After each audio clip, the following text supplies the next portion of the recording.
Ֆրանսիական մշակույթի ռազմարվեստի հատկապես Նապոլեոնի ժամանակաշրջանի հետ ես ինքս ունեցել եմ հետաքրքրություն շատ մեծ եւ իմ այցը Փարիզ, երբ որ առաջ անգամ եղել,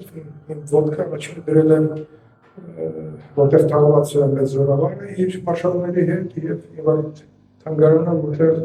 պահվում են այն ամենը, որը կապված է իրենց ամենափառահեղ էջերի հետ։ Վերջերս էլ հիմա ասեմ ձեզ բավականին մեծ գահերի իրական խաղը Ֆրանսիայի վրա ֆիլմ է, դոկումենտալ ալբոմ, Կոնտեի կազմակերպած, որը շատ հրաշալի պատմական էքսկուրս է Եվրոպայում Ֆրանսիայի դերի նշանակության եւ նրա կառավարության այս պայմանությամբ, որովհետեւ Եվրոպան եթե մենք նայենք, հատկապես ֆրանսիական հեղափոխությունից հետո Ֆրանսիայի նշանակությունը այդ արժեքների հաստատման եւ տարածման առումով, նաեւ ռազմական մեքենայի միջոցով կապված է հենց Ֆրանսիայի նորօրյակ ասեմ պատմության, իսկ անցյալի պատմությունը դա հենց գահերի խաղն է, որտեղ Ֆրանսիան իր տեղը եւ արժեքը միշտ ունեցել է։ Հիմա գանք մեր տարածաշրջանը, ես մի փոքր ելույթ եմ պատրաստել, որտեղ փորձել եմ այն մեսեջները, որը կարևորել եմ, կիսվեմ ձեզ հետ, որտեղ համարում եմ սա թեկուզ փոքր, բայց գիտաժողով, որտեղ խոսվում է Ֆրանսիայի պատմամշակութային թե արժեքի, թե իրավական ժառանգության եւ թե մեզ Հայաստանի հետ այն կապերի, որ այսօր արդեն կարելի է վստահաբար ասել, թե պատերազմյան Հայաստանում ամենաշոշափելին է։ Տեսեք, մենք ասում ենք զենք ենք ձեռք բերում այստեղից, այնտեղից, բայց Ֆրանսիան այն բացառիկ երկրներից էր ՄԱԿ-ի մշտական անդամ պետություն, որը մեզ ձեռք մեկնեց եւ այս պայմանությամբ էլ մեր սպառազինության նորմի համալրվում է նաեւ կապացել Ֆրանսիայի պետության հետ, Ֆրանսիայի գիտական մտքի եւ մենք եթե հաջողել ենք մայիսի 28-ին բնականաբար բոլորս դեռ կունենանք հնարավորություն ծանոթանալ մեր ձեռքբերումների, մեր ռազմավարության, որտեղ նաեւ ֆրանսիական հետք կա։ Հարգելի պարոն Օբուխանյան, գիտաժողովի հարգելի մասնակիցներ եւ հյուրեր։ Շնորհակալ եմ հրավերի համար, այսպիսի ներկայացական լսարանի առաջ հանդես գալը մեծ պատիվ է եւ պարտավորեցնող ներկայացական իմ համար ցանկացած ոգա, որ զբաղվում է գիտությամբ եւ ապահովում է մեր ժառանգականությունը, կարող չի պաշտոնի արժեքը մեծություն եւ այլն։ Շատ տեղեր կա, որ ասենք ես հրավեր եմ գնում, չեմ գնում ասենք ես։ Որովհետեւ սա այն անմիջական միջավայրն է, որտեղ եթե ասում են գիտաժողով, ինքը գիտաժողով է, շատ ուրախ եմ, որ բոլորը այստեղ ու երկուսով խոսեցիք ֆրանսերեն, Դավիթի ֆրանսերենը վաղուց եմ լսել։ Եվ համոզված եմ, այստեղ բոլորը ֆրանսերեն հասկանում են, թարգմանիչը մենակ իմ համար է ոնց որ։ Բայց ոչինչ, եկա իմ ընտանիքը ուզենք թե չուզենք, թորներից ես ուզեմ թե չուզեմ, ֆրանսերեն ինչ-որ բառեր սովորում, դա նախադասություն կդառնա, եթե ուզեմ թե չուզեմ, արդեն իրենք ավելի շատ բառեր օգտագործեն նախադասություն, ես ավելի կմոտենամ ձեր այն միջավայրին, որը որ շատ կարևոր է։ Ֆրանկոֆոնիայի ամիսները Հայաստանում երբեք էլ զուտ մշակութային կամ լեզվական իրադարձությունների ամիսներ չեն եղել, այլ նաև արժեքավոր երկխոսության հարթակներ ստեղծելու հետևյալ հնարավորություն։ Այսօր Հայաստանի Հանրապետության Գիտությունների ազգային ակադեմիայի փիլիսոփայության, սոցիոլոգիայի եւ իրավունքի ինստիտուտի կողմից կազմակերպված գիտաժողովը դրա բառ ապացույցն է։ Առաջիկա քննարկումներն ընթանալու են ֆրանսիական իրավական եւ քաղաքական մտքի շուրջ խաղաղության լույսի ներքո։ Ճիշտ եմ հասկացել։ Բեռնագերից եմ ես բաները եզրային ներմուկել։ Թեմայի արդիականությունն ավիճելի է ներկայիս աշխարհաքաղաքական վայրիվերումների, ուժային մրցակցությունների եւ խարխրվող աշխարհակարգի պայմաններում։ Բայց նախաձեռնությունը հատկապես կարևոր է համարում դրանով, որ այն հնարավորություն կտա հարության հիշողության մեջ թարմացնելու ճշմարտությունն այն մասին, որ խաղաղությունը զուտ ուժերի ժամանակավոր հավասարակշռություն չէ, այլ պետության գոյատևման իրավական եւ ինստիտուցիոնալ հիմք։ Հենց այս հիմքի վրա է ձևավորվել Ֆրանսիայի փորձառությունը իրավունքի գերակայության, հանրապետական արժեքների միջազգային պատասխանատվության առումով։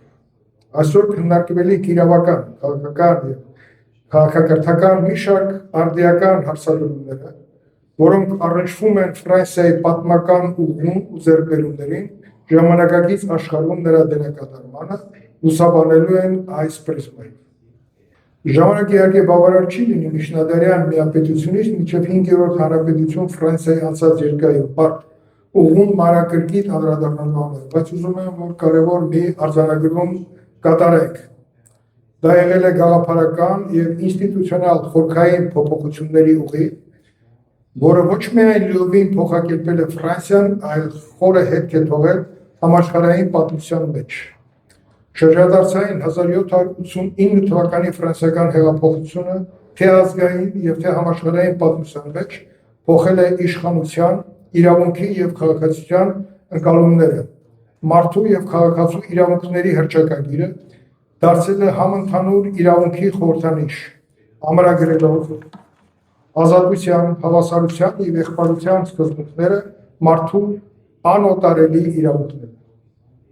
Հռչակագրի հիմքում դրված լուսավորության սկզբունքներն իրենց հերթին ձևավորել են ժամանակակից սահմանադրական պետության գաղափարական արժեքային հիմքերը եւ Ֆրանսիայի քաղաքական ինքնության առանցքը, հանձինս իշխանությունների տարանջատման, ժողովրդական ինքնիշխանության եւ քաղաքացիական ազատությունների, լուսավորության ավանդույթները կարևոր դեր են խաղացել նաեւ ժամանակակից միջազգային իրավակարգի ձևավորման գործում, առաջնություն տալով իրավունքի գերակայությանը, քաղաքացիական ազատությունների եւ համերաշխությունը։ Ես սրա մեջ կարող եմ նաեւ ավելացնել ճաշակի թելադրում, որտեղ սրանք բոլորը խոսքեր կմնային, եթե մշակույթը ֆրանսիական ինքը դրված չլներ պետական ինստիտուտների նաեւ հիմքում։ Ոչ մի մեծ արժեքներ չեն ծնվի, եթե դրա կարողը արժանանակ չապրել հանդես։ Ֆրանսիա։ Իհարկե Իտալիան կողքն նայել իր վերածնունդը ունի եւ այդ մրցակցությունը Եվրոպայի հետ առանցները շուրջ, ոչ մի բան չի, տեսեք ցանկացած հեղափոխություն կդառնա անշրջելի, եթե դրա մեջ դրվեն մշակութային արժեքներ։ Իտալական լեգիոնները վերացան կոռուպցիայի արդյունքում ենթադրաբար, բայց մշակույթի լեզուն ինքը մինչև հիմա իր ճաշակով դարձավ Եվրոպայի ամենահասոտ պետություններից մեկը։ Ուղղակի հասանելի Ֆերարին է արտադրում, կանանց համար լավագույն շորերն են արտադրում, լավագույն տեխնիկան են արտադրում, մրցութային են, որտեղ այնտեղ կա մշակույթ։ Եվ ես կարծում եմ, որ մենք էլ պետք է այդ տեսանկյունից նայենք մեր քաղաքական ուղեգիծը այնպես պետք է լինի, որ մշակութային արժեքները չհեռանան մեզանից, իսկ Ֆրանսիան լավագույն օրինակն է, որ արդեն բավականին մոտ է մեզ կանանց։ Ֆրանսիայի քաղաքական համակարգը թրծվել է ֆրանսիական հեղափոխությանը հաջորդած բազում ճգնաժամերի բովում, կայացած որպես օրենքի գերակայության առանցքային հավատարիմ ժողովրդավար հանրապետություն։ Ֆրանսիան նաև եվրոպական ինտեգրման գլխավոր շարժի տուփերից մեկը եւ գաղափարական կրողն են ակտիվորեն մասնակցել է եվրոպական միության ձևավորմանը, ելնելով այն համոզմունքից, որ իրավական փոխկապակցվածությունն ու տնտեսական համագործակցությունը կարող են կանխել նոր պատերազմները եւ երաշխավորել տևական խաղաղություն։ Ֆրանսիայի ձեռքբերումները ձևավորվել են համաշխարհային իրավունքի զարգացման կարևոր ուղղություններ նպաստող հանրային իրավունքի վարչական արտադրության սահմանադրական իրավունքի մոդելի զարգացմանը։ Նապոլեոնի քաղաքացիական օրենքով չի կարելի մոտենալ մեծ Նապոլեոնին, որովհետև ինքը ազգությամբ չլինելով ֆրանսիացի աշխարհին տվել է նաև ոչ միայն ռազմական միտք, նաև բարոյական, կրվի բարոյական նորմեր, ինքը Չինգիզխան չի։ Եվ այդ բարոյական նորմերով ինքը պարզապես գաղափարներ արտարացել Եվրոպայում։ Իսկ իր հաղթանակները միտված չեն մարդ ոչնչացնելու, իր ծրագրերը միտված էին կրթությանը, իրավունքին, ֆրանսիական հեղափոխության, ես այդպես եմ ընկալել, եթե որտեղ այդպես միշտ ես ինչքան առնչվել եմ տվյալ մեծ մարդու անցած ուղում, ես նաև այսօրվա Եվրամիության ողջ մոդելը իրավունքի եւ տեսանկյունից եւ սա ճանապարհներից կան ժամանակ կարողանալով Եվրոպայի մի հատված սրումը նաև չունենալով ավելի ամուր բանակած փոքսական բանակներ ինքը շատ արագ է ֆրանսիական հեղափոխության ոգու շնորհիվ ձևավորեց մի բանակ, որը հավատի եւ ուժի եւ գաղափարի շնորհիվ սկսեց նաև տարածել այն նպատակները, որ դրված են հեղափոխության։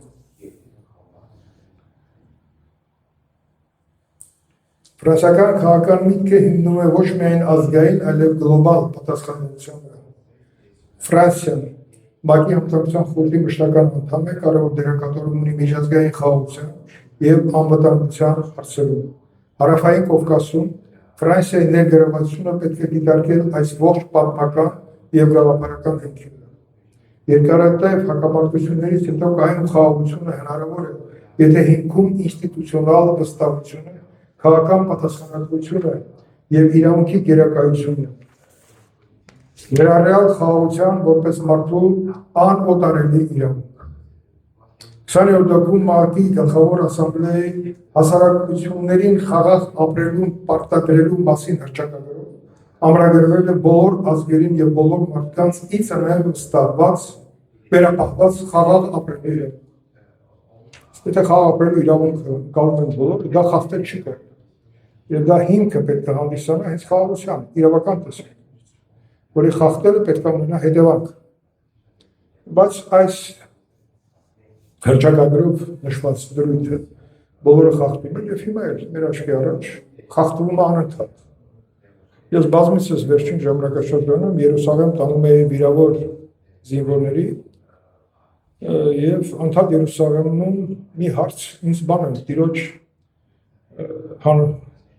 Բաճար երբ որ մտնում է եւ այնտեղ բոլորը գալիս են խաղաղություն փնտրելու, մաքրություն փնտրելու, ազնիվ ապրելու։ Հայաստանի Հանրապետության համար խաղաղության օրակարգ արտաքին եւ ներքին քաղաքականության առանցքային ուղղություն։ Այս տեսլականի կարևոր քայլերից է 25 թվականի օգոստոսի 8-ին Վաշինգտոնում ստորագրված Եռակողմ հռչակագիրը, որը խաղաղության նոր էջ բացեց տարածաշրջանում։ Այս պայմանությամբ ինքը շատ փոքրուն է, բայց այս պայմանությամբ սահմանում կարգոսներ չկան։ Երբ որ հակադարձում են, բայց եղել է պահեր, երբ որ առանց այս հռչակագրի կարգոսներ էլի չի եղել, այդպես չի։ Չի եղել պսի պահ։ Ես նախկինում եղել եմ պաշտպանության նախարարի առաջին տեղակալ եւ իմ ամբողջ 30 տարվա կյանքը թե ընդդիմություն, թե իշխանություն առնչվել է մեր երկրի անվտանգությանը, հատկապես պաշտպանական խնդիրներին։ Եվ մեր ամենաբարձրակետը եղել է 94 թվականը, որտեղ չունենալով ոչինչ, այսպես ոնց որ Նապոլեոնն է ասում, ստեղծեց այն բանակը, որը կանգնած բանակները իհարկե այդ ավանդույթները միշտ ունեցել են։ Ֆրանսիան էպես չի, որ այդ ավանդույթները չուներ, մեկ էլ Նապոլեոնը եկավ, որոշեց, որ պետք է ունենա Եվրոպայի ամենահզոր բանակը։ Այդ հզոր բանակը ծնվեց հենց ֆրանսիական հեղափոխության օրոք։ Ես համոզված եմ, դա այդպես որտեղ հավատի վրա է չկա։ Այս գիտաժողովը կարևոր հարթակ է այն առումով, որ հնարավորություն կտա ոչ միայն վերլուծել Ֆրանսիայի պատմական ուղին եւ նրա ձեռքբերումները, այլև հասկանալ, թե այդ արժեքներն ինչպես կարող են գործնականում ծառայել հարավային Կովկասում կայուն խաղաղություն կառուցելու գործընթացին։ Այսօր ականատես ենք միջազգային լարվածության աճին, հետևաբար առաջիկա քննարկումներն ավելի քան արդիական են։ Վերջին զարգացումները Իրանում ցույց են տալիս, որ տարածաշրջանային անվտանգությունը փոխվում է, եւ այս առումով կարևոր է միջազգային իրավունքի երկխոսության եւ քաղաքական պատասխանատվության վրա հիմնված բազմակողմ մոտեցում։ Նման պայմաններում խաղաղության մշակույթի ամրապնդումը հիրավի ոչ միայն տարածաշրջանային, այլև համաշխարհային կարևորության խնդիր է։ Աղթում եմ բոլորիս, այսպիսի առիթներ բազմիցս ստեղծենք, օգտվելով նաև այն առիթից, որ ֆրանկոֆոնիայի մենք անդամ ենք եւ Ֆրանսիային մայիս ամսին մեծ միջոցառում կլինի շատ մեծ։ Էլի Ֆրանսիան իր առաջնորդող դերը իր նախագահով բարբերաբար եւ աջակցության տեսանկյունից եւ բոլոր մակարդակներում մենք ունենք եւ դա հենց այն ֆունդամենտի կառուցումն է, որը ոնց որ թե մեզանով չի պայմանավորված։ Դա համաշխարհային այսպես վարիվերումները այնպես ստացվել, Ֆրանսիան եկել է Կովկաս։ Ֆրանսիան եկել է Հայաստանի ներկայիս տարածք։ Հանձինը Զանգեզուրի, Պաղանձի եւ այլն։ Ոստի ոչ միայն ողջունելով սա, ես կարծում եմ, որ առաջիկայում ավելի ընդգրկուն գիտաժողովներ կլինեն եւ այստեղ նստածների մի զգալի մասը գուցամության կմասնակցեն այդ գիտաժողովների,